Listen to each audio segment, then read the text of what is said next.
Hey, Pastor Crespo here. January 26th marks the celebration of a day known as Australia Day.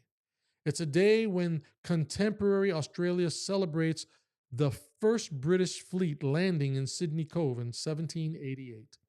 It marks the beginning of European colonization. Now, to contemporary Australians, they find it as a day to celebrate. But to the indigenous, the Aboriginal people, the Torres Strait Islanders, they don't see it as a day of celebration. In fact, to them, January 26th is known as Invasion Day or Survival Day.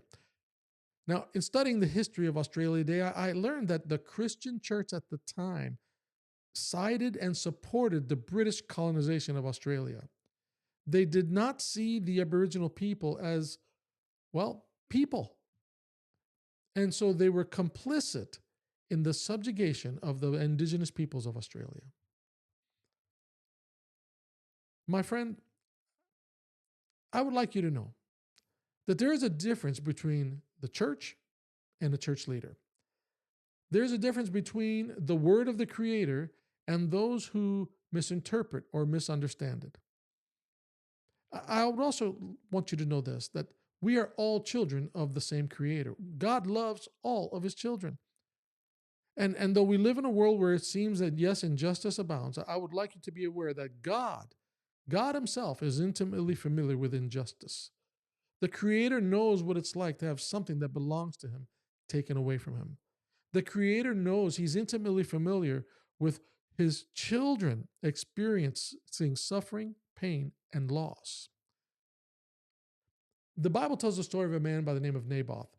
Naboth had a beautiful vineyard, and a certain king wanted that land. He even offered to pay for it. But Naboth refused to sell his ancestral land. Well, the king and his wife conspired to kill Naboth and take his land by force.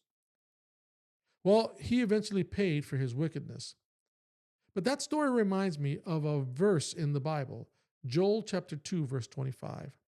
In that verse, in that text, we are reminded that one day the Creator will right all the injustices that have happened in this world.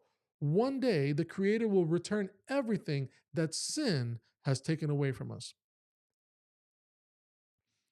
While January 26th is celebrated by some Australians with great joy, there are others in Australia that are celebrating it or remembering it with great sadness.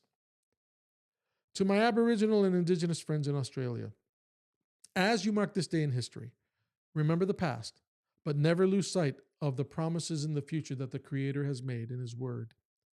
One day He will right all injustices. One day He will give back everything that sin has taken away. I look forward to that day, and I hope that you are as well.